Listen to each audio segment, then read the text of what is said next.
সন্তানের মেধা শক্তি বেড়ে যাবে যদি মায়েরা এই দুইটি আমল করে সন্তানের মাথায় ফু দিতে পারেন। রাতের বেলায় সন্তান যখন ঘুমিয়ে যাবে তখন মায়েরা এই দুইটি আমল করে নিয়মিত সন্তানের মাথায় ফু দিবেন, ইনশাআল্লাহ সন্তানের মেধা শক্তি এবং স্মৃতিশক্তি বৃদ্ধি পেয়ে যাবে এবং এই সন্তান হবে অত্যন্ত মেধাবী এবং স্মৃতিশক্তির অধিকারী। ইবনে আব্বাস রাদিয়াল্লাহু তাআলা আনহুর জন্য আল্লাহ নবী সাল্লাল্লাহু আলাইহি ওয়াসাল্লাম যে দোয়া পড়েছিলেন এবং ইবনে আব্বাস রাদিয়াল্লাহু তাআলা আনহু সেই দোয়ার ফলে অত্যন্ত মেধাবী হয়েছিলেন, অনেক হাদিস তিনি মুখস্থ করতে পেরেছিলেন। সেই দোয়া আমি আপনাদের কাছে শিখাইয়া দিব এবং দ্বিতীয় নাম্বার দোয়া হচ্ছে আল্লাহ পাক নিজে সেই দোয়া শিখিয়ে দিয়েছেন স্মৃতিশক্তি এবং মেধা বৃদ্ধির জন্য।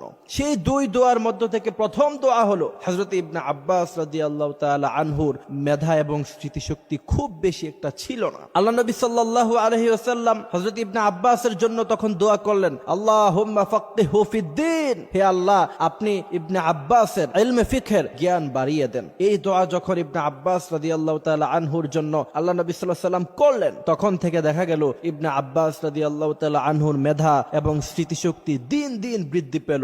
এক পর্যায়ে এসে হযরত ইবনে আব্বাস রাদিয়াল্লাহু তাআলা আনহু অত্যন্ত মেধার অধিকারী হয়ে গেলেন। সুবহানাল্লাহ।